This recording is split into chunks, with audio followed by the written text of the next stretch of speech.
พี่น้องป้าดก็มาอ่อนซ่อนหมอลำอภินันท์น้อยดาวเนี่ยป้าดก็มามวนมาซืนคักแท้เบิ่งการแสดงเล่าย่ำใดคนกระแตกโคบเนาะคนเบิ่งเล่านี่มีทั้งคนนางเบิ่งคนยืนฟ้อนซุ่มนางก็มีซุ่มฟ้อนก็มีเล่าแสดงให้เบิ่งได้หลายรูปแบบพี่น้องเอ๋ยคันผู้เฒ่ากันมานั่งฟังล่ำโจทย์แก้แปรถามล่ำก่อนแบบโบราณเนาะขันใบรุ่นแนวกลางใบกลางคนในกับลูกฟ้อนกันมวนซื่นกันเตะโคบสุดยอดพี่นอนนั่นน้อยดาวเหนือหมอลำก่อนประยุกต์หมอลำสิ่งที่กำลังมาแรงแซงทางโค้งตอนนี้เบิ่งเปียงผลคนไปโจทย์สัญญาฮอดปี69ฮอดปี70แล้วป้าดโพดโพบักโมบักแต่งพี่น้องเอ๋ยลูกศิษย์อีพอสังบ้านน้อยดาวเนี่ยเก่งจังเด้อเสียงดีความสามารถกระสุดยอดเป็นผู้มีปัญญาเฉลียวฉลาดตอบโต้ได้ท่านควันพี่น้องการเอนเตอร์เทนหน้าเวทีนี่สุดยอดเด้อ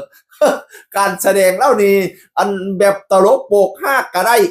แบบมวนๆซึ้นๆเจ้าหันก็ได้เบิ่งเปียงตอนเพิ่นอันรับเอาเงินติปกับอัน FC เพิ่นแหมไม่ยิ่งเขาเงินยัดไปล้มเนี่ย บางคนอาจจะมองว่าน่าเกลียดแต่ภาพลักษณ์แล้วมันออกมามันดูดีมันตลกโบกฮากพี่น้องมันบ่ได้น่าเกลียดอีหยังดอกข่อยว่านั่นน่ะเทิงหมอแค้นก็เฮ็ดเป็นตาฮักคนให้ก็เฮ็ดเป็นตาฮักหมอแค้นกับเทิงหมอแค้น2คนเนาะเพราะว่าหมอลำเพิ่น2คนแห่งลำคู่กันกับอ้อมสุนิสานี่สุดยอดพี่น้องสุนิสาเสียงเล่ไล่นั่นน่ะไปนำกันดีผู้น้อยๆตอฟ้อนใส่กันลองซองดีให้ไปคาบเอาเงินอยู่นมนั่น แล้วเลยว่าโอ้ยเกิดชาติใดกูได้เป็นหมอลำอีกเด้อพนาบานั่นน่ะเว้าดีพี่น้องแล้วก็ถ่ายรูปกับหมอลำไฟยิ่งเนาะหยอกหมอลำไฟยิ่งเนาะแห่งคู่กันเหมาะกับอันหมอแค้นสมรักเพิ่นน่ะโอ้ยจะแม่นเข้ากันดีอำลำดีให้ผู้น่าเป็นตาฮักเป็นตาแพงเป็นตาแง่งเป็นตาเบิง10 บาท5บาทเด้อจ้างไปบ้านไหนผู้เจ้าเขาเจ้าก็ว่าชอบหลายมากหลาย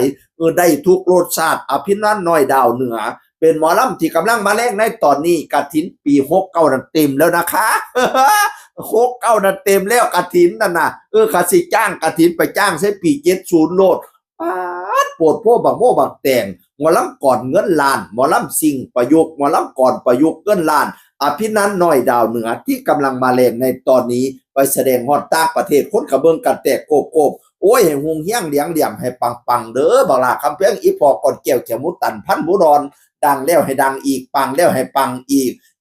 FC ให้แตกมาไหลมาเงือดมาไหลให้แตกมาไหลมากคือน้ำแกงไปแสดงทั้งใด FC แตกจ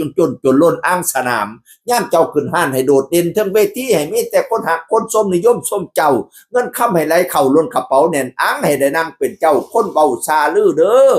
เงินแสนให้ตกอยู่กลางล้านกลางบ้านเงินล้านให้ตกอยู่กลางเวทีกินหอนเงินให้ไหลมากองกินหอยทองให้ไหลมาเข้าเต็มกระเป๋าตึงปั่นพ่อใหญ่จัก3-400พ่อมาสืบก้อยมาคุยกินได้เด้อ